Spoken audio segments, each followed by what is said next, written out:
Update, la nouvelle série de Décodeurs, le podcast qui parle de celles et ceux qui font la déco aujourd'hui. Update, c'est nouveau, c'est l'actu déco, ce sont des news, des zooms, des envies, bref, un medley d'infos déco, un peu comme les premières pages d'un magazine. Un focus sur une marque, un événement, une collection à ne pas rater, un concept innovant. Tous les derniers vendredis du mois, Update vous proposera 4 ou 5 interviews à la suite, à picorer, beaucoup plus courtes que d'habitude, pour ne retenir que l'essentiel. L'idée vous plaît ? Eh ben on garde ce rythme, c'est parti.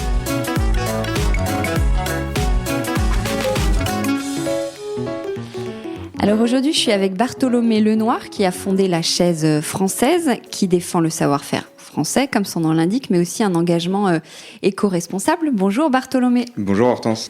Alors, vous existez, la Chaise Française existe depuis 3 ans maintenant. Quelle est son histoire ? Toi, quelle était ton envie, tes objectifs au début ? Écoute, à l'origine, je travaillais pour l'industrie du plastique en France.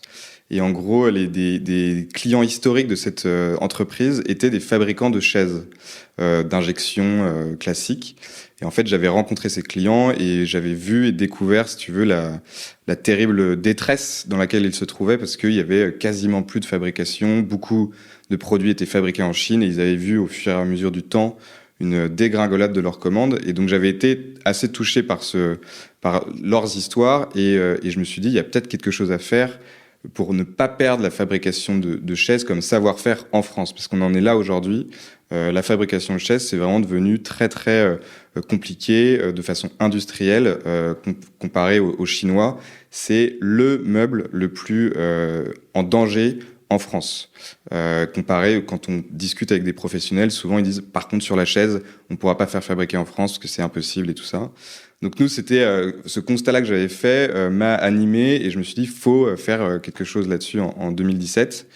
Et malheureusement, évidemment, comme il y a quasiment plus de fabricants, j'ai eu vachement de mal. Donc on a eu l'idée de faire la Chaise Française à l'époque avec mon premier associé qui était Jean-Baptiste Chancerelle. On s'est dit, il faut qu'on fasse un produit annexe parce que c'était des frais de développement énormes. Et nous, on était tout petits, on n'avait pas d'argent. Donc on a fait d'abord un tabouret qui était une réinvention du tabouret de traite des vaches que tu montes avec un maillet, qu'on a toujours aussi en référence et qui a très bien marché, qui a lancé la marque. Mais évidemment, c'était un peu bizarre, si tu veux, c'était pas des chaises. Et au fur et à mesure du temps, donc on a prospéré un peu sur ce tabouret-là. Et on s'est dit, au bout de 1 an et demi, maintenant on peut se lancer, on a plus d'argent, on va faire de la chaise. Donc on a appelé, donc là on était, tu vois, plutôt un éditeur. Et là on a appelé les fabricants qui restaient, on leur a dit on a un peu plus d'argent, est-ce qu'on peut développer en commun une chaise ? Et donc on est parti avec un des fabricants qui était un fabricant en Vendée. Et on a développé une chaise bistrot qui n'existe plus aujourd'hui, puisque justement avec la crise du Covid, ce fabricant-là a déposé le bilan et a été personne n'a pu le sauver parce que ça a été liquidé en septembre avec 70 personnes qui ont été sur le carreau, donc c'était un peu terrible. Et ça a été une année du coup charnière pour nous cette année-là parce qu'on s'est rapproché d'un des derniers et des plus anciens fabricants de chaises. Là pour une association en se disant il faut qu'on sécurise notre approvisionnement parce qu'on est vraiment au moment où on peut perdre le savoir-faire dans la fabrication de chaises et avec ce fabricant-là on s'est associé et on a décidé de lancer une gamme très récemment beaucoup plus complète et maintenant on fait que de la chaise. Et pourquoi que de la chaise justement ? Parce qu'en plus c'était difficile donc ça aurait pu te freiner. Justement, c'était difficile, c'est pour ça qu'on voulait le faire. C'est parce que justement, c'était impossible, parce que justement, ce savoir-faire allait disparaître qu'il fallait le faire, si tu veux. S'il y avait encore 150 fabricants de chaises, en plus la chaise est un meuble emblématique et magnifique et tout le monde adore la chaise, mais c'est d'autant plus parce que c'est impossible qu'il faut qu'on le fasse et c'est ça qui est notre motivation. Alors, ce sont des chaises qui sont 100% fabriquées en France, où exactement ? Alors, elles sont fabriquées dans l'est de la France, dans l'Aube exactement. Et donc, il y a l'usine là-bas qu'on appelle la manufacture, nous, parce qu'on aime bien dire ce mot-là qui est plus ancien. C'est une manufacture qui date du début du XXe siècle et dont un des bâtiments, d'ailleurs, a été fabriqué, construit par Gustave Eiffel. Donc, pour te donner l'historique du bâtiment. Donc, c'est fabriqué là-bas. Il y a aussi l'usine qui déroule le bois et qui est à proximité dans l'Aube, juste à côté, à 5 km. Et le bois provient de maximum 150 km à la ronde de l'usine. Donc c'est dans une zone un peu, tu vois, de forêt dans l'Aube. D'accord, donc c'est un circuit plutôt court. Ultra court. Tu peux pas faire plus court que ce qu'on fait. C'est 150 km maximum le bois va à l'usine et après c'est distribué en France directement de l'usine au client. On a coupé tous les intermédiaires de distribution, de logistique et on a fait un effort énorme. C'est d'autres compétences dans l'entreprise pour pouvoir distribuer directement depuis l'usine jusqu'à notre client. Mais vous vendez où alors, si on veut trouver une de vos chaises, où est-ce qu'on peut l'acheter ? Tu as 3 possibilités. La première, c'est le site internet, où tu as tous les modèles et directement accessible. Quand tu commandes la chaise sur internet, elle est lancée en fabrication. C'est très rapide parce que c'est français et proche de toi en fait. Donc là, c'est lancé, il faut à peu près attendre 2 semaines et c'est envoyé directement depuis l'usine avec un petit mot qui explique qui a fabriqué cette chaise à quel moment pour toi. Donc c'est ce que tu as commandé qui est fabriqué. Ça, c'est le premier réseau de distribution. Ensuite, il y a un deuxième réseau qui est très important pour nous, c'est donc le contract. Donc ça, ce sont les entreprises qui travaillent directement avec nous ou via des architectes qui ont des projets et qui vont faire appel à nos produits parce que nos produits répondent à des exigences stylistiques, mais aussi beaucoup d'entreprises de plus en plus veulent des produits locaux. Et donc, il y a ce réseau-là de professionnels avec qui on travaille. On met combien de temps pour fabriquer une chaise ? Alors, une chaise, si tu veux, ça prend très peu de temps pour pas peu de temps, mais pour la fabrication finale. Puisque en fait on va fabriquer des parties de la chaise en assez grande quantité et ensuite on va venir l'assembler au moment où elle est commandée. Donc pour une chaise que tu commandes sur internet, ça va mettre à peu près 2-3 jours, tu vas être fabriqué de A à Z, mais dans la réalité, en fait, il va falloir avoir découpé le bois, il va falloir faire beaucoup de choses. Donc une chaise, c'est quelque chose qui est suivi pendant à minima 1 mois avant, depuis le déroulage du bois, la découpe, le séchage et tout ça. Enfin, tout ça, ça prend un certain temps qui est au minimum d'1 mois. Donc tout est artisanal. Alors le mot artisanal, nous, on est vraiment, donc c'est pour ça qu'on parle de manufacture. On est capable. Artisanal, c'est très vite très très cher. Nous, on veut maintenir, si tu veux, la manufacture. Donc, il y a un aspect un peu plus de quantité. Donc, on peut répondre. C'est pour ça, tu vois, une entreprise qui a besoin de 200 chaises, on peut le faire. Donc, on n'est pas artisanal. Il y a beaucoup de personnes à l'usine. Il y a 90 personnes. Donc, on n'est pas que dans le artisanal. En revanche, on a adapté notre outil pour faire une réponse beaucoup plus spécifique qui colle effectivement à l'artisanat. Vous avez racheté cette manufacture, c'est ça ? Elle existait déjà ? Non, on l'a pas racheté, on s'est associés. D'accord. S'est associés l'un avec l'autre pour travailler ensemble sur ce projet de la chaise française. Vous êtes donc très engagé sur le côté éco-responsable. Qu'est-ce que tu peux nous dire sur vos engagements ? Il y a, effectivement, on est hyper engagé. Le côté éco-responsable, il y a plusieurs choses. Il y a d'abord le produit. Il faut être éco-responsable sur le produit. Donc ça veut dire, nous, toutes nos chaises, tous les déchets que génèrent nos chaises, quand tu as des découpes, tu as des pertes de bois, tout ça est récupéré. Donc d'abord, c'est la première chose pour nous de l'éco-responsabilité, c'est de ne pas avoir de déchets, si tu veux, quand on fabrique la chaise. Ensuite, il y a les produits ajoutés dans les chaises. Nous, on a fait un travail pour justement qu'il y ait beaucoup moins de produits chimiques. Donc là, on travaille avec de la peinture à l'eau. Et je rassure tout le monde, c'est de la qualité, mais incroyable. Et donc, il n'y a pas de produits chimiques. En plus, tu peux respirer ta chaise maintenant tranquillement. Alors qu'avant, il y avait de la colle, c'était plus compliqué.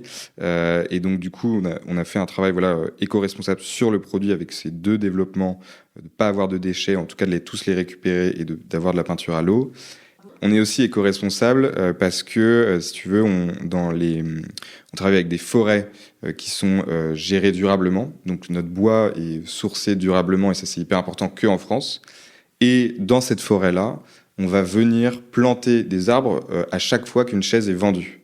Donc ça c'est très important pour nous, c'est un mécénat. Donc quand une entreprise décide pour un siège social, j'en sais rien, de faire 200 chaises avec nous, on va lui apporter la certification qu'elle devient aussi mécène, puisqu'elle va faire planter 200 arbres dans la forêt gérée durablement française avec qui on travaille.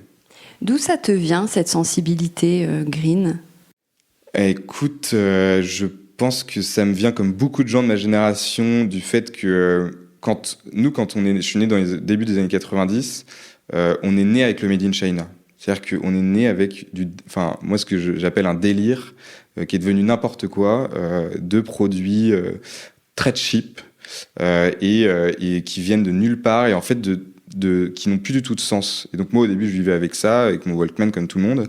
Et puis en école de commerce, j'ai trouvé que c'était quand je commence à chercher un boulot, je me suis dit mais vraiment j'ai pas envie de faire ça quoi, j'ai pas envie de bosser là-dedans parce que ça vraiment ça correspond pas du tout à toute mon éducation, elle était là-dedans et j'en avais marre et ça correspondait pas du tout au sens que je voulais trouver. Et ça me vient encore plus aujourd'hui, parce que ça, personne n'en parle.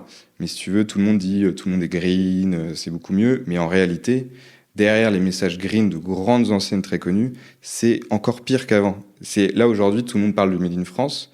J'en suis le premier à vouloir en parler. Mais le Made in China est en train d'exploser en termes d'exportation vers la France. Donc, si tu veux, ça aussi, ça m'a vraiment motivé. C'est que je me suis rendu compte que on n'est pas du tout encore au moment du changement, quoi. Donc, je me suis dit, il faut faire des trucs. Et donc, voilà. On est vraiment à l'aube pour toi. On n'est même pas à l'aube, là. Non, là, vraiment, c'est hyper dur, quoi. C'est hyper dur. Tu vois, je te dis, au début de l'interview, il y a un fabricant qui a déposé le bilan. On est vraiment au moment où, au contraire, on est en train de toucher le sol, quoi. Et c'est hyper bien que tout le monde en parle, mais maintenant, il faut que tout le monde en achète, quoi. Et agisse. Exactement, et agisse. Alors, en termes de style, on n'en a pas encore parlé. La directrice artistique, c'est Margot Keller. Pourquoi elle ? Bah écoute Margot, pourquoi pas Pourquoi pas, on l'adore en plus. Non, parce que d'abord Margot, j'avais eu l'occasion, comme je te le disais, d'écouter ton podcast avec Margot, donc qui m'avait permis aussi de la découvrir. Et donc Margot, c'était d'abord un fit. Au début, je me suis vraiment dit, c'est une fille qui a l'air sympa. Et après, je suis allé évidemment plus loin dans son travail. Et justement, elle donne beaucoup de sens à ce qu'elle fait dans la création des produits. C'est pas juste, si tu veux, un design qui est juste beau. Il y a aussi une évocation, il y a un sens. Et donc ça, c'était vraiment important pour moi, pour les chaises. Parce qu'elles ont un sens dans leur fondement, mais elles doivent avoir un sens aussi dans leur design. Et donc, avec Margot, je trouvais que ça permettait de travailler avec elle, d'avoir un sens du début jusqu'à la fin. Donc c'est pour ça que on s'est contacté, tu vois, l'année dernière. Et elle, justement, elle était parfaitement en adéquation avec cette idée-là de faire fabriquer localement et de donner du sens à tout le produit dans son ensemble. Donc voilà. Et comment vous avez travaillé ensemble ? Tu lui as donné carte blanche ? Comment elle a pensé les modèles ? Alors, c'était hyper intéressant. On a, si tu veux, on lui a dit, nous, il faut qu'on rentre dans une économie d'échelle. Donc, parce que je veux pas qu'on fasse un Made in France élitiste. Donc, c'était premier brief, c'est on fait des chaises qui restent accessibles en prix. On fait pas des chaises à 1 000 euros. Donc ça, c'était la première chose. La deuxième chose, c'est que du coup, il faut rentrer dans une économie d'échelle, donc rentrer sur un volume dans lequel, si tu veux, tu vas réussir à avoir un coût de fabrication qui reste acceptable.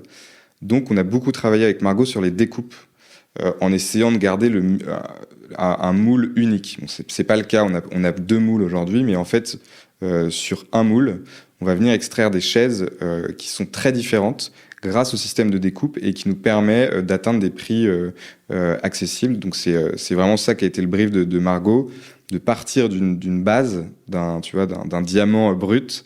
Et par contre, elle a que ce diamant-là. Il faut qu'elle fasse à l'intérieur plein de petits diamants beaucoup plus travaillés. Et donc ça a été ça son brief. Et après, je lui ai laissé totale carte blanche. On a fait le choix.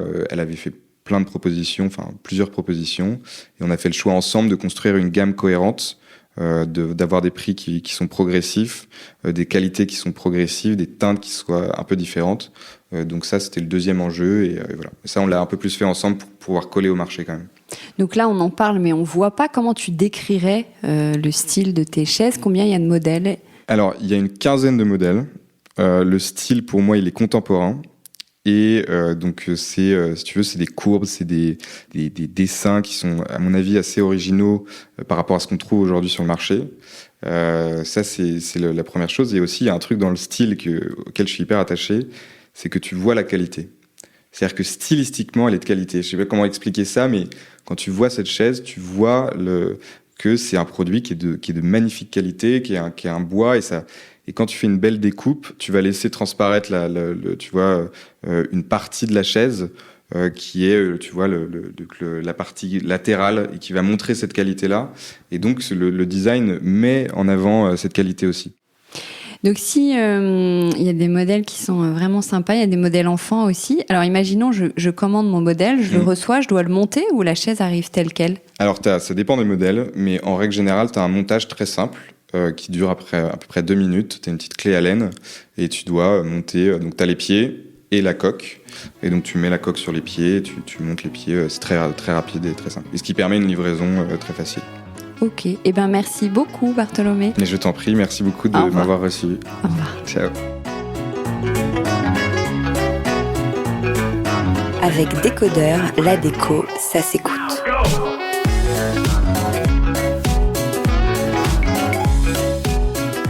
Une nouvelle manière de consommer le design, c'est le principe de yours.co, un site qui permet de louer des pièces cultes du design.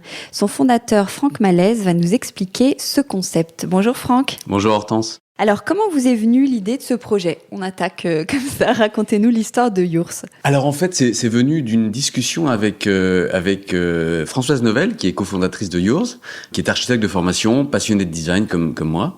Et puis, elle a des enfants qui sont en âge de s'installer, qui ont un peu plus de 20 ans, 25 ans.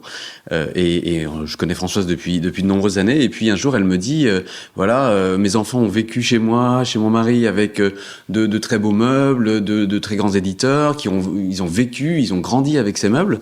Et puis là, j'ai mon fils qui veut s'installer et qui me dit, mais maman, j'aimerais bien partir avec ce canapé, j'aimerais bien m'offrir cette chaise de Hims, ce lounge chair, etc. Et Françoise de dire, mais mon petit chéri, il va falloir que tu travailles, tu économises, et puis peut-être que quand tu auras 30 ans, tu pourras te les payer.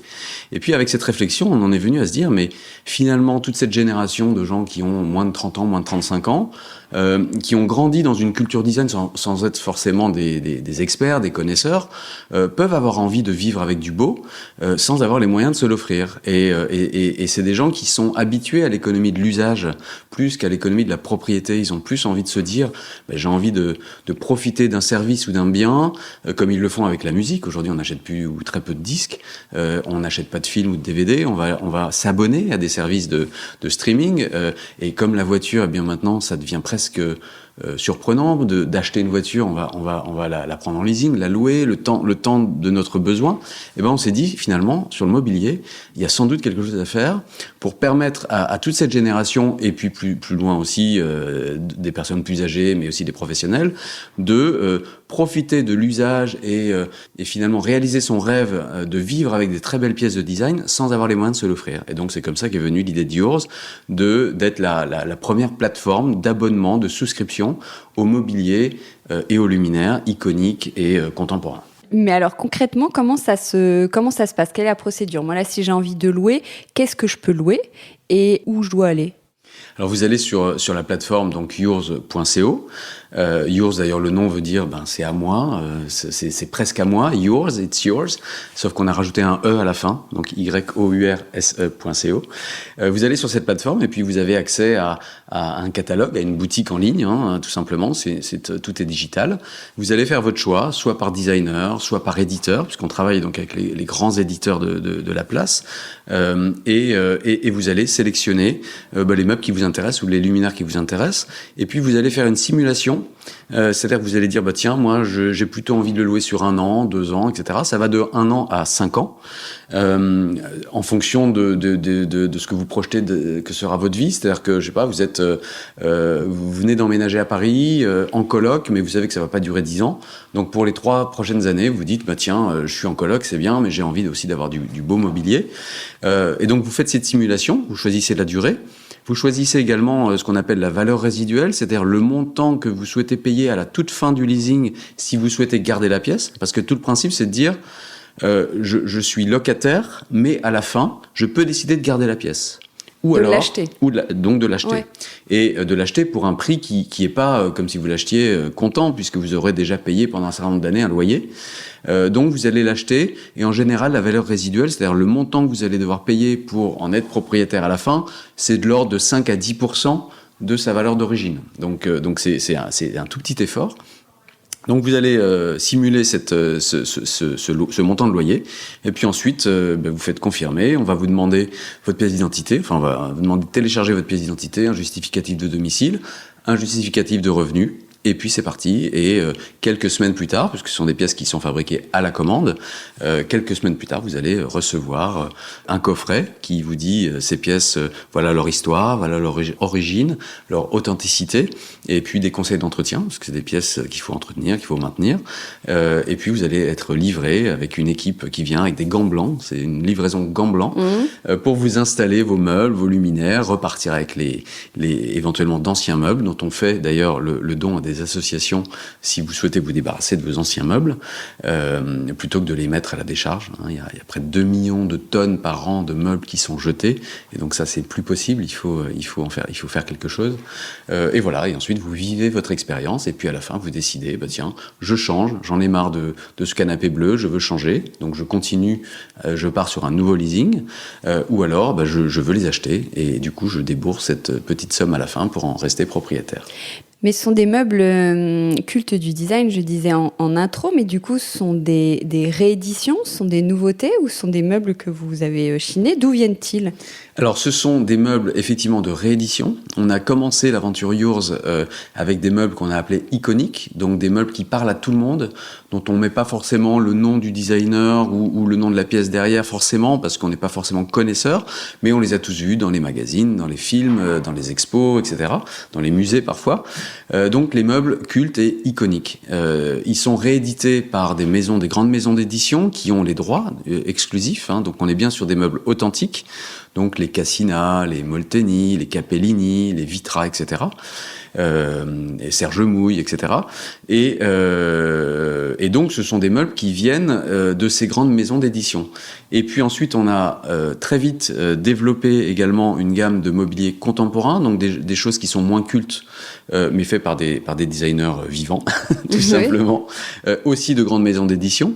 Et puis on va maintenant vers ce qu'on appelle l'avant-garde, donc des designers et des marques un peu plus pointus, un peu moins connus du grand public, mais on sent que notre audience, nos abonnés, nos membres recherchent ça et sont curieux des nouveautés, des choses un peu plus pointues et veulent pouvoir combiner des pièces iconiques dont ils ont toujours rêvé avec des pièces beaucoup plus modernes, avant-garde et contemporaines. Donc, vous parlez de mobilier, il n'y a que du mobilier et du luminaire. Mobilier... Enfin, je dis que, c'est pas une critique. En fait, on a fait une sélection assez fine, effectivement, de mobilier. C'est-à-dire que chez les éditeurs dont je vous ai parlé, on va nous-mêmes sélectionner les pièces qui nous intéressent et qui nous paraissent les plus soit iconiques, soit intéressantes, pour X ou Y raison. Donc, c'est à peu près 600 références aujourd'hui. Du luminaire, donc on travaille avec des éditeurs de luminaire, et puis de l'accessoire et notamment du tapis. Et alors, ces marques partenaires avec lesquelles vous travaillez, elles n'ont pas l'habitude, en fait, vous proposez de louer des meubles. Comment vous avez été accueillis ? Alors c'est une excellente question parce que c'était notre crainte principale d'arriver un peu comme un chien dans un jeu de quilles dans ce monde du mobilier. Et donc on est allé voir les grands éditeurs en leur proposant ce modèle. Et en fait, on a été très très bien accueillis, très très bien accueillis. On était à ce moment-là avant la période difficile qu'on a connue en 2020, c'est-à-dire c'était tout fin 2019, début 2020. On va voir ces éditeurs à Milan, à Paris, etc. Et les éditeurs nous disent, mais très très bonne idée. D'abord parce qu'on n'arrive pas tellement à parler à cette génération un peu plus jeune qui n'a pas l'habitude d'aller dans les showrooms du boulevard Saint-Germain ou ailleurs. C'est un peu intimidant pour quelqu'un qui n'est pas très très connaisseur du design. Donc très intéressant pour eux parce qu'ils se disent on va parler à cette génération à laquelle on parle difficilement. Ensuite, et ça c'est un point qu'on met énormément en avant, c'est que le problème de ces éditeurs, c'est que aujourd'hui quelqu'un qui n'a pas les moyens d'acheter du design, eh bien malheureusement il se tourne vers soit de la copie. Et aujourd'hui, c'était quand même un énorme problème sur les pièces iconiques. Et les éditeurs souffrent énormément de ce problème-là. Et la copie, c'est pas simplement parce que c'est de la copie, c'est parce que souvent c'est de la mauvaise copie, parce que la qualité n'est pas la même, parce que ça dénature l'image et l'histoire que le designer a mis dans ses pièces. Donc le fait de rendre accessible et de rendre démocratique d'une certaine manière le design, ça plaît énormément aux éditeurs. Ça leur permet de se dire, plutôt que d'aller acheter de la copie, ils vont pouvoir venir et puis être fidélisés et puis s'intéresser au design, développer leur culture. Voilà, donc les éditeurs nous ont très très bien accueillis. Vous parlez beaucoup des jeunes, imaginons. Alors moi, j'ai 40 ans, je fais une soirée et j'ai envie d'impressionner avec 3 meubles un peu cultes comme ça. Est-ce que je peux louer ou non? C'est vraiment c'est pour une longue durée. Alors, on est parti sur effectivement des durées qui vont de 12 mois à 60 mois, mais on a une demande qui grandit sur la courte durée. Alors, sur une journée, on va pas le faire. On le fait pas parce que on aurait affaire à un marché qui est différent d'une autre, c'est-à-dire l'événementiel, moins de passionnés, et donc avec un risque que le mobilier soit vite dégradé. En revanche, sur des durées un peu plus courtes, de quelques semaines, quelques mois, ça y est, on est capable de le faire. Et donc, pas sur l'ensemble du catalogue. C'est-à-dire que vous n'aurez pas tout le catalogue, parce que ça voudrait dire qu'il faut qu'on stocke toutes ces pièces-là. Aujourd'hui, on est un peu jeune, un peu petit pour avoir la trésorerie qui nous permet de le faire. En revanche, sur une sélection assez fine de pièces, on est capable de les proposer sur quelques semaines à quelques mois. Et vous ciblez aussi les entreprises, j'imagine, même les hôtels, les bureaux, etc. Absolument. Ouais. En fait, on se rend compte que le leasing, donc la capacité au bout de quelques années de changer, intéresse forcément les entreprises qui se disent je suis une agence de com, j'ai besoin d'avoir un accueil digne de ce nom, qui correspond à mon image, etc. Mais j'ai pas envie d'investir. Donc les entreprises s'intéressent beaucoup à ce modèle-là. L'hospitality, les hôtels, effectivement, les espaces de coworking, de co-living maintenant, s'intéressent beaucoup à ce modèle et donc sont nos clients. Et également tous les prescripteurs, c'est-à-dire les architectes, les décorateurs, qui se disent, mais finalement, le mobilier est toujours un peu la variable d'ajustement négative en fin de projet. C'est-à-dire que un décorateur pour un particulier ou une entreprise fait un appartement ou un lieu, souvent les délais s'allongent, les budgets sont un peu dépassés ou voire explosés, et le mobilier, à la fin, on décide de prendre plutôt une version dégradée de ce dont l'architecte avait envie. Donc le leasing, ça permet d'aller au bout de son projet parce que ça va faire un effort financier beaucoup moins important pour le client et en plus pour les entreprises, le leasing sans rentrer dans l'ingénierie financière, mais ça rentre dans des charges de dépenses pour les entreprises plutôt que des investissements. Donc ça permet, il y a un impact fiscal positif pour les entreprises très intéressant de leasing. J'ai vu sur le site aussi, vous proposez un kit home office qui s'ancre bien dans la réalité, parce qu'on est nombreux à travailler chez nous. Ouais, absolument. Le home office, oui, en fait, on est né pendant la période du Covid. Enfin, on a lancé réellement commercialement en juin 2020. Juillet même 2020, et les entreprises ne pouvaient pas, les quelques contacts au départ qu'on a eu avec les entreprises nous disaient, mais on a du mal à laisser travailler les gens sur la table de la cuisine, avec une ergonomie qui est pas la meilleure, avec un confort de travail et une efficacité qui est donc dégradée. Donc très vite, on a constitué des packs, des combinaisons, des sets, parce que c'est pas parce qu'on travaille qu'on doit travailler sur des choses qui sont laides, et en plus quand c'est chez soi, on a envie que ça corresponde à ses goûts et à son intérieur. Donc on a lancé effectivement des packs et on peut travailler très bien sur un bureau prouvé ou Perriand avec une chaise et des accoudoirs, parce qu'il faut absolument des accoudoirs quand on travaille. C'est beaucoup plus confortable, ça fait moins mal au cou et au dos. Et puis un point lumineux, une lampe. Donc on a créé des packs qui vont de 40 euros par mois, je crois, ça commence avec des choses de Marcel Breuer. Ça peut aller évidemment très loin à 250 euros par mois. Oui, alors vous dites que vous avez lancé le site au printemps 2020, donc quand même un peu en pleine crise. Comment s'est passé le lancement ? Alors c'est vrai que c'était une période compliquée, on a décalé le lancement qui devait avoir lieu en mars 2020, donc on l'a décalé effectivement à la fin du printemps, début d'été. Ça s'est pas si mal passé que cela, parce que en réalité d'abord ça a permis aux éditeurs de tous être convaincus du modèle et donc de l'urgence de se digitaliser. On a quand même affaire, sauf exception, à un secteur qui est un peu traditionnel. Je parle des grands éditeurs de mobilier iconique, et donc le premier confinement les a poussés à se digitaliser et à être convaincus par un modèle comme celui de Yours. Et puis ensuite, ça, chez nos clients, une partie de nos clients qui sont les particuliers, on s'est tous concentrés sur son intérieur. On a tous vu l'importance d'être bien chez soi et d'avoir des meubles qui nous plaisent, qui nous conviennent. Donc il y a eu tout de suite une appétence, une attirance pour le modèle, parce que ça correspondait finalement assez bien à la période. Le télétravail notamment, ça a été un booster de croissance pour nous. Et puis très vite, les particuliers sont venus. Ce qui prend un peu plus de temps, c'est les gros projets corporate, parce que forcément, les entreprises sont un peu vides en ce moment, les bureaux sont un peu vides, mais mais en revanche, le monde de l'hospitality est très intéressé parce qu'ils ont profité de cette période-là pour refaire les hôtels, pour refaire les intérieurs, avant réouverture, on espère très vite. On est encore au mois de janvier. Qu'est-ce qu'on peut vous souhaiter pour 2021 ? Alors déjà, qu'on oublie cette période un peu difficile pour tout le monde et qu'on puisse rencontrer nos clients très vite, rencontrer nos fournisseurs encore plus souvent. Donc ça, déjà, on peut nous souhaiter ça. Et puis on peut nous souhaiter eh bien que la marque trouve définitivement ou complètement son public. On est content, ça démarre très bien.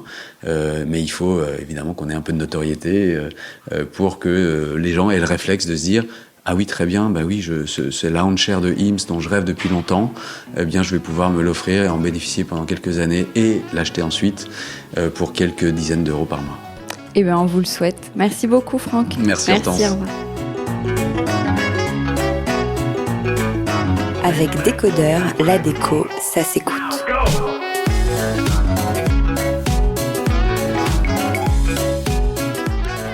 Il y a quelques mois, j'ai repéré sur Instagram ces vases en porcelaine habillés de chaussettes en tissu haute couture. Je suis sûre que c'est pas le terme, mais je vais être fixée dans 5 minutes puisque je suis avec Elfie Pariante, la cofondatrice avec Grégoire Louzon de Singulier Origine. Bonjour Elfie. Bonjour Hortense.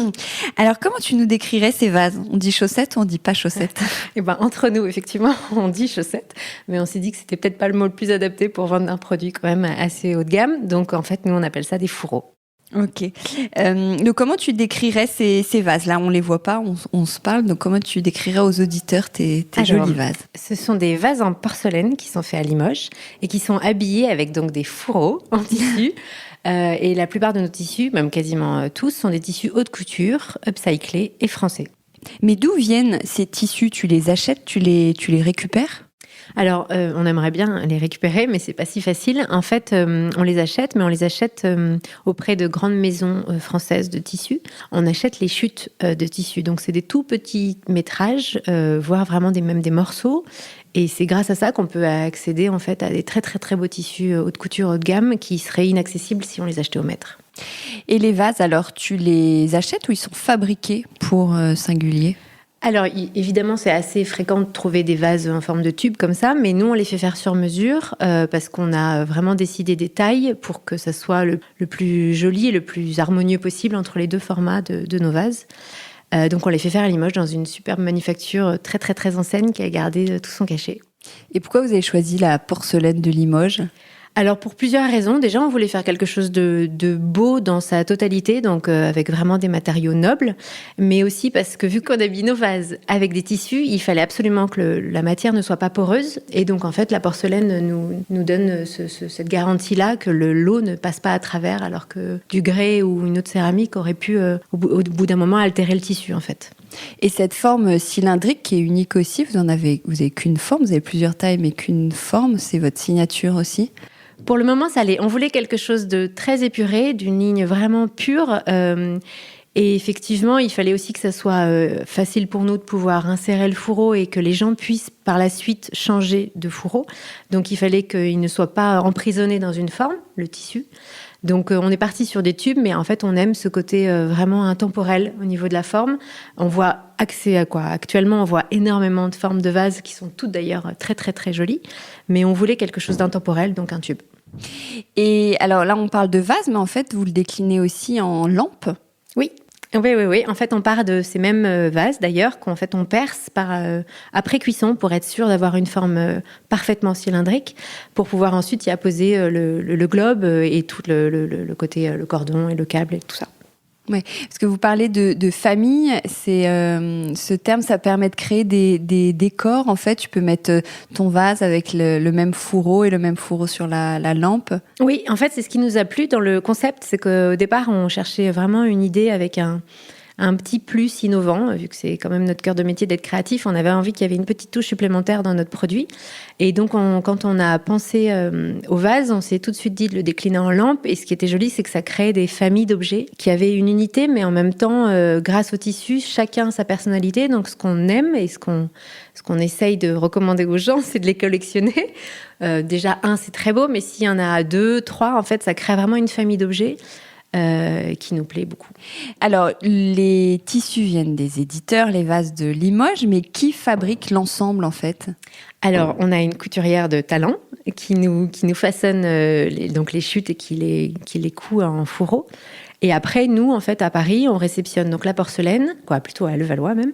On réceptionne la porcelaine, on réceptionne les fourreaux, donc on récupère de notre couturière. Et après, on assemble ça simplement à nos ateliers. Et ensuite, on emballe et on envoie. Ça prend combien de temps de faire un vase ? Dans sa totalité, avec la fabrication, alors je saurais te le dire, tout est fait à la main, donc ça prend vraiment du temps parce que c'est des vases qui sont coulés. Donc il y a les temps de séchage, ensuite il y a l'émaillage, donc c'est vraiment un travail d'artisan, en tout cas pour la porcelaine. Et les fourreaux sont également faits à la main, donc il y a une doublure. Ils doivent tous être réajustés par notre façonneuse parce que chaque tissu a une fibre différente et vu qu'il faut qu'ils soient bien ajustés, vu qu'ils sont amovibles, on ne peut pas avoir de loupé, il ne faut pas qu'ils soient ni trop petits ni trop grands. Donc en fait c'est vraiment du fait main à l'unité, donc ça prend quand même pas mal de temps. Et ce sont des pièces uniques ? Pour la plupart, oui, 95% c'est des pièces uniques. En fait, la chance qu'on a, c'est que quand on récupère des chutes, parfois on a un tout petit peu plus de métrage qui peut nous permettre de faire une petite famille d'objets avec une dizaine de pièces ou une quinzaine de pièces parfois quand on a de la chance. Donc c'est pour ça qu'on a deux collections. On a les collections familiales, c'est ce qu'on appelle celles qui ont justement plus de métrage et qui peuvent nous permettre de faire donc des familles d'objets. Et les collections exclusives qui sont vraiment des pièces uniques où on a vraiment une chute qui nous permet de faire juste un vase.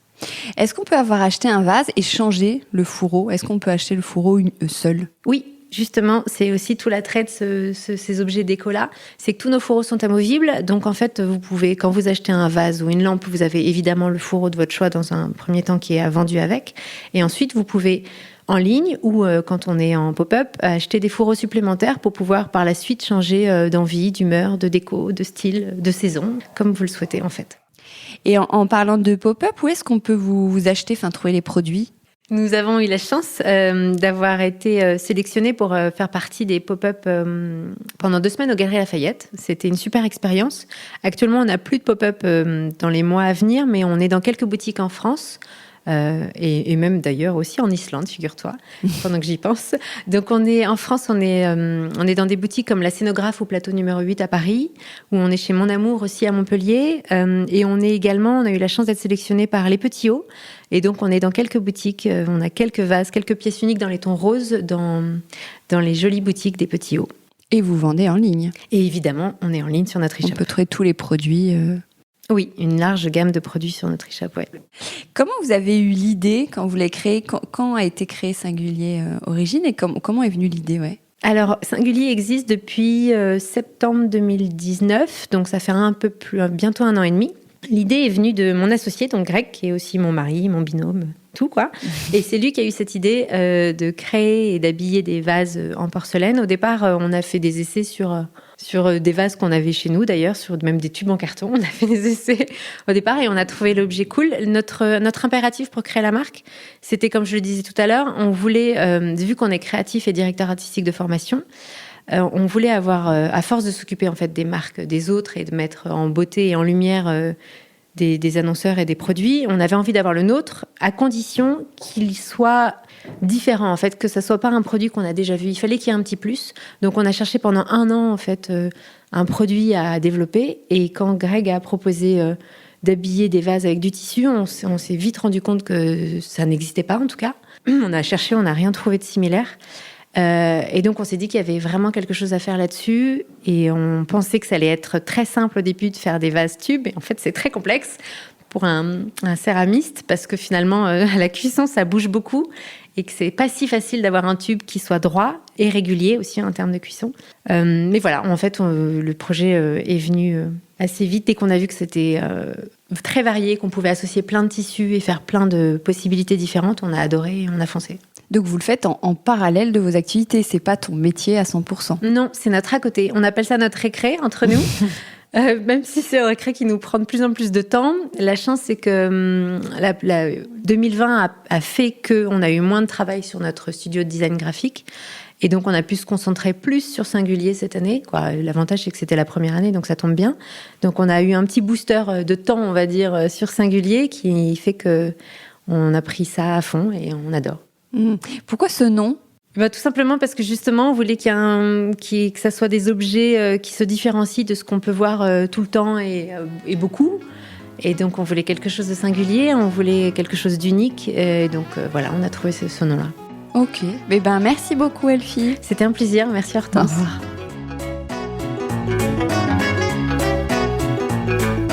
Avec Décodeur, la déco, ça s'écoute.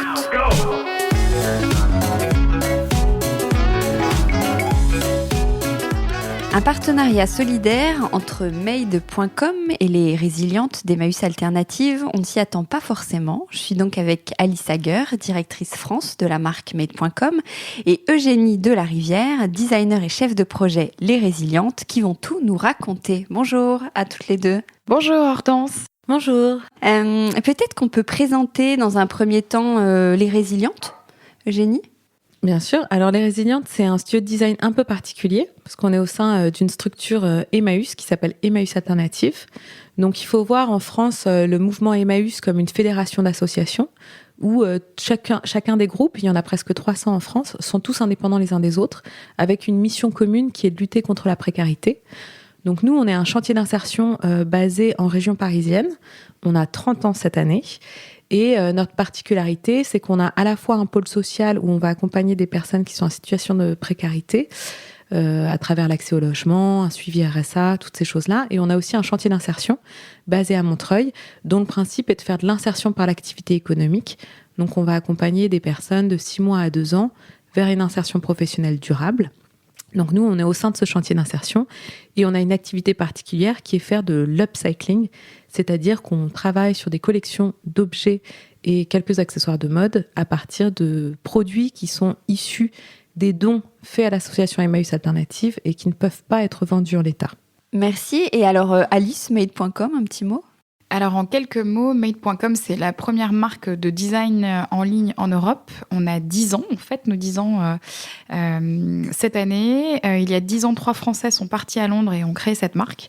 Et aujourd'hui, on est présent sur 9 marchés en Europe. Et l'objectif, depuis le départ, a toujours été de rendre le design accessible à tous. C'est la raison pour laquelle on a en interne, finalement, une équipe de 20 designers qui font tout depuis la conception, la phase fabrication et la phase production, de sorte que tout soit véritablement intégré au sein de Made. La seule chose que nous ne faisons pas, c'est, comme on dit dans notre jargon, le dernier kilomètre. Donc on ne fait pas la livraison, mais tout le reste, chez nous, est fait. Et une particularité, je trouve, importante à spécifier s'agissant de Made, c'est que depuis son origine, nous n'avons pas de stock. Nous produisons à la commande. Et ça, c'est quand même un point important. Et je pense que c'est forcément quelque chose sur lequel nous reviendrons quand on se parlera développement durable, responsabilité des entreprises et des marques. Mais ça, c'est vraiment quelque chose fort chez nous, qui est intrinsèque à la marque et sur lequel, étrangement, on n'a jamais véritablement communiqué. Alors, comment s'est passée votre rencontre ? Qui était à l'initiative du projet ? Alors, en fait, à l'initiative de ce projet, on a eu un marieur, quelque part. On a une personne qui s'appelle Romain Peton, qui est consultant en développement durable, que je connais depuis un certain nombre d'années parce qu'on travaillait ensemble avant dans la même agence. Et il était en charge du développement durable de cette agence et pour le compte des clients. Et il y a 1 an, Romain vient me voir au showroom pour prendre des nouvelles. Donc, on se prend un petit café sur un canapé au showroom et on se raconte un peu nos vies. Et Romain me dit, écoute Alice, moi je voulais parler aussi d'un sujet. Il se trouve que je travaille depuis quelques temps avec une personne qui s'appelle Eugénie, qui est finalement la chef de projet et la designeuse du studio de design d'Emmaüs Alternatives. Et donc, ça s'appelle Les Résilientes. Et en fait, je suis convaincue qu'il y a des ponts à créer entre le milieu associatif et le monde des marques. C'est vraiment comme ça que ça a commencé. Et puis en fait, naturellement, Romain, comme il sait très bien le faire, a planté une petite graine dans mon cerveau. J'y ai réfléchi et ensuite il nous a présenté avec Eugénie et l'histoire a démarré comme ça. Alors concrètement, quel est le projet ? Qu'est-ce que vous proposez ? Donc après cette rencontre, en fait, l'idée c'était aussi de voir si ça a matché, en fait, parce que c'est vraiment dans la manière dont on travaille en général, c'est vraiment des histoires de rencontres et de voir si on avait les mêmes objectifs, les mêmes envies.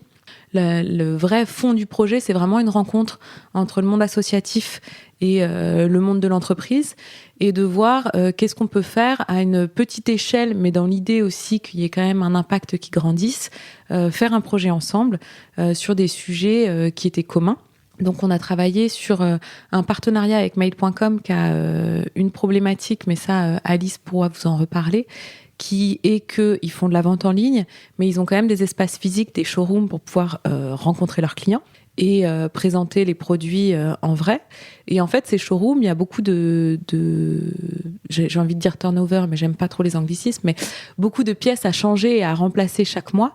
Et chaque mois, ils se retrouvent avec des pièces à évacuer du showroom. Et donc, ils avaient déjà par le passé fait appel à différentes associations pour récupérer les pièces de ces showrooms. Mais finalement, ils cherchaient aussi un partenariat qui soit durable. Et donc, c'est comme ça qu'on a commencé à travailler avec Made.com au sein d'Emmaüs Alternatives, avec un partenariat global pour l'association, qui est que chaque mois, on vient récupérer tous les produits qui sont déclassés du showroom et qu'on fait un tri après au sein de notre structure entre ce qui va être gardé pour les aménagements de nos locaux pour pouvoir mieux accueillir les personnes que l'on suit au sein des pôles social et du pôle économique. Une partie est distribuée en boutique pour pouvoir servir à notre activité d'insertion par l'activité économique. Et une partie est gardée par le studio des Résilientes pour pouvoir travailler sur une nouvelle collection et de voir comment est-ce qu'on peut allonger la durée de vie de ces produits-là. En fait, la raison pour laquelle, quand Romain m'a parlé de ce projet la première fois, ça m'a interpellée, c'est qu'en effet, là où je pense qu'il y a rencontre, c'est quand il y a un problème et que ce problème peut rencontrer une solution. Et en fait, quand Romain me raconte ce que fait Eugénie, la manière dont elle travaille les objets abîmés, les objets déclassés de certaines marques, en l'écoutant, je me dis, en effet, nous n'avons pas de stock chez Made, mais nous avons ces pièces des showrooms qui doivent sortir tous les mois, et tous les mois, c'est à chaque fois le même combat pour arriver à faire en sorte qu'ils ne se retrouvent pas sur le trottoir et à la décharge, et qu'on trouve quelqu'un, une association qui veuille bien les récupérer.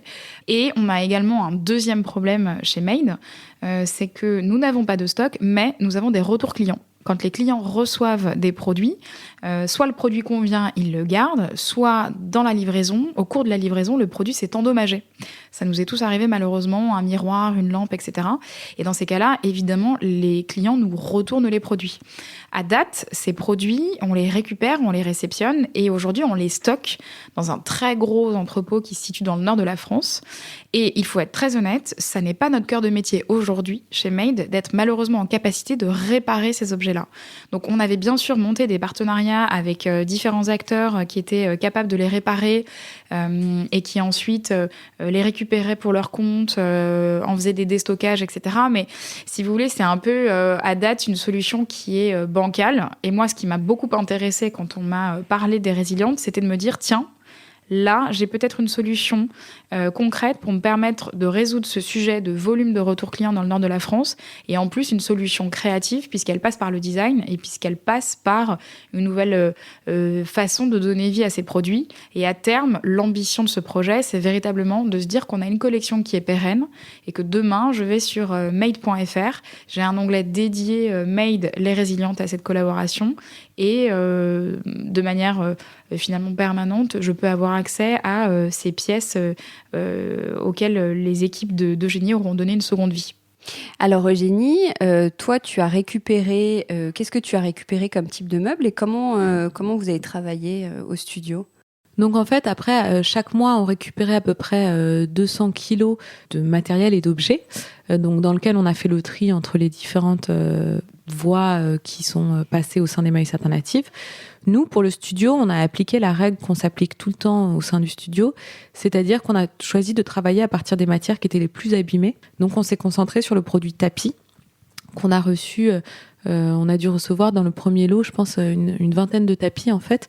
Et il faut savoir que dans le showroom, il y en a beaucoup qui sont présentés au sol pour permettre aux clients vraiment de se projeter. Mais du coup, ces tapis-là, au bout d'un mois et demi dans le showroom, ils ont quand même des marques d'usure assez flagrantes. Et du coup, on s'est concentré sur cette matière-là en essayant de se projeter, en disant tiens, qu'est-ce que ça pourrait donner une collection qui soit issue d'un seul et même typologie de produits. Comment est-ce qu'on peut faire une assise ? Comment est-ce qu'on peut garder sous forme de tapis ? Comment est-ce qu'on peut faire une lampe ? Comment est-ce qu'on peut faire un miroir ?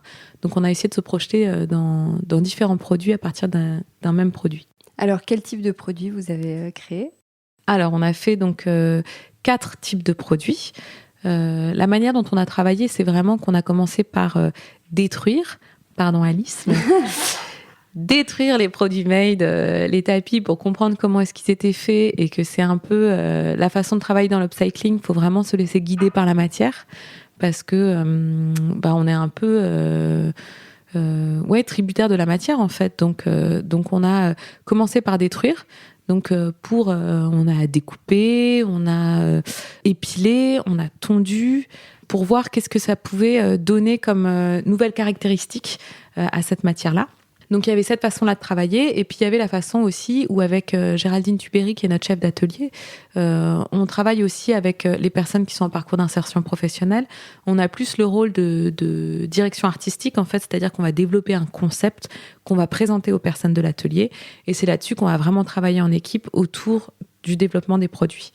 Donc nous, ce qu'on a fait avec Géraldine, c'est qu'on a vraiment travaillé autour du concept de la réparabilité des objets et tout ce qui est autour d'une notion qui s'appelle le kintsugi, qui est un savoir-faire japonais en fait, qui a été développé. La légende dit qu'il y avait un empereur japonais qui avait des bols qui venaient de Chine, que ces bols avaient été brisés et qu'il les avait renvoyés en Chine pour être réparés et qu'ils étaient revenus avec des agrafes.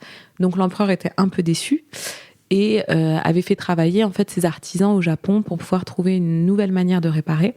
Et les artisans étaient venus avec cette solution qui était une sorte de lac à l'or qui permettait de réparer les céramiques et les poteries et de finalement valoriser la cassure et l'usure. Donc tout ce qui se retrouve aussi dans tout ce qui est la philosophie du wabi-sabi, de vraiment valoriser les choses qui ont du vécu.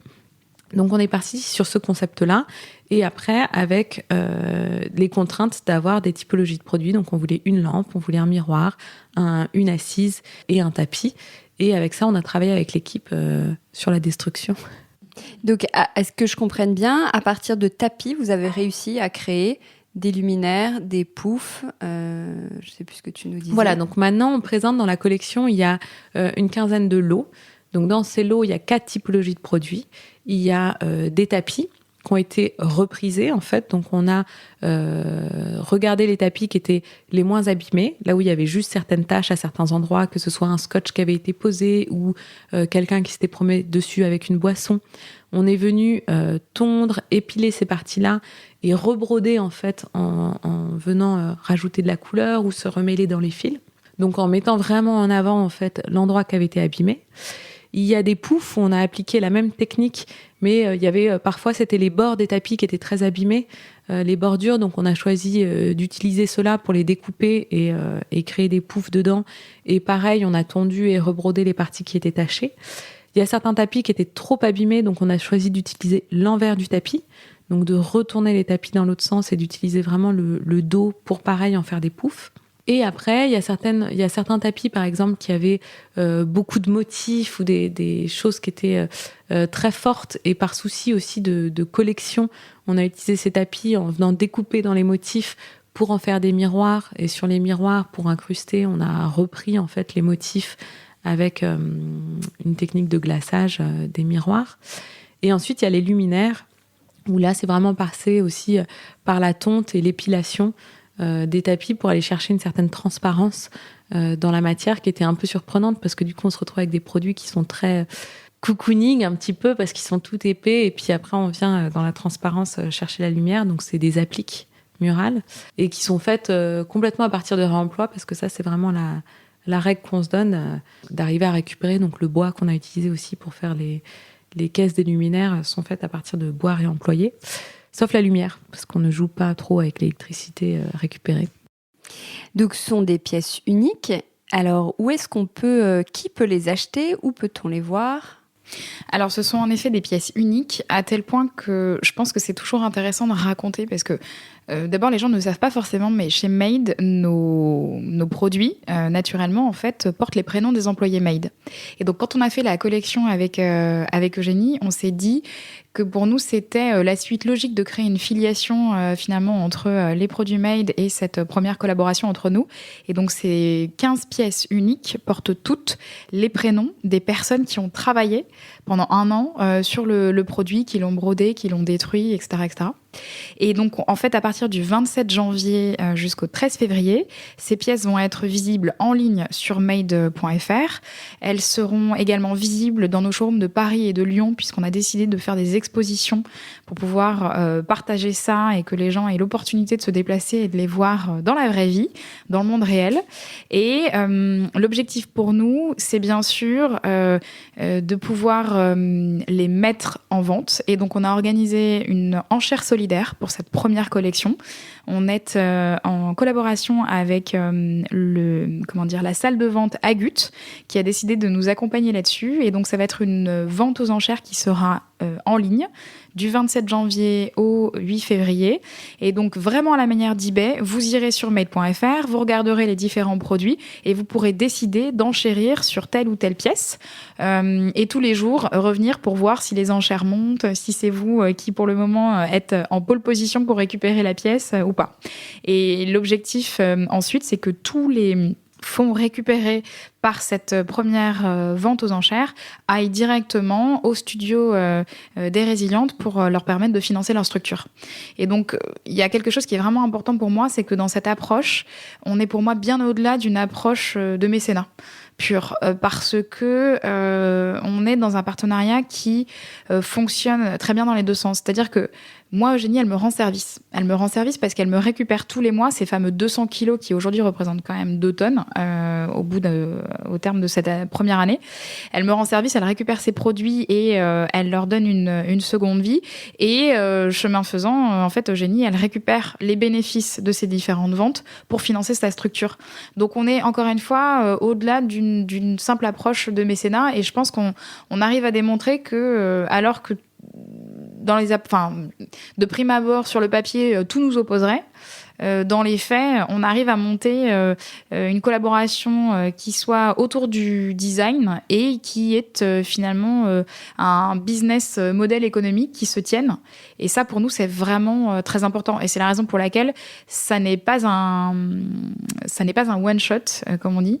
C'est vraiment une première saison avec d'autres saisons à suivre, puisqu'on veut arriver à entériner ce modèle économique, à entériner cette approche et à en faire une collection pérenne que les clients puissent retrouver à longueur d'année. Donc, Made, vous êtes sur la voie d'un design plus responsable. Oui, c'est vraiment l'idée. En fait, comme je le disais en préambule, dans la manière dont on a été pensé, conçu, on n'avait pas de stock. Pour nous, c'était une évidence de se dire que il fallait quand même être conscient que notre métier premier, c'était de rajouter des choses sur la terre. Donc, on s'était dit, on va essayer de quand même faire en sorte de limiter la casse quelque part et donc de ne pas surproduire et d'avoir des stocks et derrière de devoir liquider des étagères entières. Mais la réalité quand même, comme je le disais, c'est qu'on rajoute des choses sur la terre. Et donc, oui, c'est très important pour nous aujourd'hui de se poser les bonnes questions et de se dire comment est-ce qu'on peut envisager de continuer notre métier, de continuer à faire ce que l'on aime faire, à savoir du design, mais tout en prenant conscience que ces objets, une fois qu'ils sont créés, une fois qu'on les a quelque part livrés chez nos clients, ils vont avoir une vie, mais quelle vie ? Qu'est-ce qui se passe ensuite, quoi ? Et ça, c'est des grosses questions sur lesquelles on travaille déjà depuis 18 mois au sein de Made. Donc, on avait déjà commencé à entamer ces conversations avant que je ne rencontre Eugénie. Mais en fait, ce que moi, j'aime beaucoup dans cette approche, c'est que Eugénie, elle a été un accélérateur pour nous. Parce que au départ, on était un peu les Français qui, au sein d'un groupe international, sont en train de monter un pilote. Et moi, je me rappelle très bien que mes homologues, gentiment, me regardaient en me disant « Mais qu'est-ce que tu fais ? C'est quoi ce projet ?» et tout. Et dans les faits, aujourd'hui, là où je me dis qu'on a réussi, c'est que c'est un projet qui compte beaucoup à la fois pour les clients Made et puis pour le grand public de manière générale, mais en interne. On a vraiment bousculé les mentalités. Et aujourd'hui, tous les autres pays sont en train de chercher sur leur propre marché un équivalent d'Emmaüs Alternative et surtout des Résilientes. Et c'est pas chose aisée parce qu'en fait, les Résilientes, visiblement, il n'y en a qu'un. Et ils sont tous en train de vouloir développer exactement la même chose pour eux parce qu'on a 8 showrooms en Europe. Donc en fait, on a tout autant de... Enfin, on partage les mêmes problèmes et les mêmes sujets. Et ça, je trouve ça vraiment génial. Donc oui, l'objectif, c'est vraiment de pouvoir se diriger vers un design plus responsable.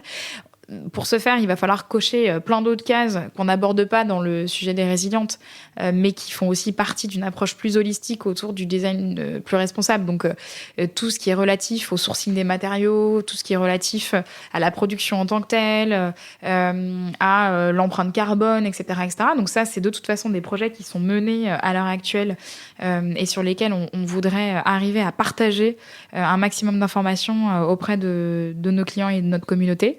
Mais il est vrai que sur le sujet de la seconde vie, moi, j'aime bien me dire que quelque part, le projet qu'on a lancé et cette collection encore qu'on lance avec Eugénie, c'est peut-être la première pierre à l'édifice du sujet de la seconde vie des produits made. Ouais. Cette collection, elle s'appelle Encore, pourquoi ? C'est vrai qu'elle s'appelle Encore parce que pour nous, c'est une manière de donner encore vie à nos objets, encore et encore. Et quand on s'est posé la question de baptiser cette première collection, on a beaucoup discuté. On s'était dit, est-ce que tout simplement on l'appelle seconde vie parce qu'en fait c'est déjà quelque part une expression qui est entrée dans le langage courant et les gens arriveront à se le réapproprier. Et en fait on s'était dit qu'on aimerait bien quand même trouver un nom qui nous appartienne et qui ait encore plus de signification que seconde vie qu'on trouvait peut-être un petit peu trop littéral. Et en discutant, on s'est dit, mais ça doit être encore, parce qu'en fait, ce qu'on fait depuis 1 an, c'est donner encore une seconde vie à tous ces produits. Et en fait, on aimait bien la notion d'infini derrière encore. Voilà, c'est à l'infini. Encore et encore. Et puis moi, ce que j'aime bien aussi dans le nom Encore, c'est que quand on est dans un concert et qu'on fait un encore, ce qui fonctionne aussi en anglais, c'est qu'on rappelle les artistes sur scène. Et donc, je trouvais ça intéressant de rappeler ces objets sur scène, en fait, en disant, c'est pas fini, on peut refaire un tour de piste. Donc, on accompagne ces objets pour faire un dernier tour de piste avec nous. Eh ben, merci beaucoup et bravo. Merci. Merci. Décodeur, c'est terminé pour aujourd'hui. Merci beaucoup d'avoir écouté en entier. Si vous avez aimé, n'oubliez surtout pas de vous abonner à ce podcast pour ne pas rater les prochains épisodes chaque vendredi. Bien sûr, vous pouvez aussi le partager sur Facebook, Twitter ou en story. Ça permet de le faire connaître à vos proches. Je suis Hortense Leluc et vous pouvez me retrouver sur Instagram via le compte Décodeur Podcast. N'hésitez pas à me suivre pour l'actu déco. Et si jamais vous écoutez cette émission sur iPhone via l'application Apple Podcast, vous pouvez aussi me laisser un commentaire, rubrique classement et avis, c'est juste sous la liste des épisodes. Les 5 étoiles me font toujours très plaisir et surtout, elles permettent de faire connaître Décodeur encore plus largement et de partager l'univers de la déco avec le plus grand nombre. Voilà, merci et à très bientôt alors, ici ou ailleurs.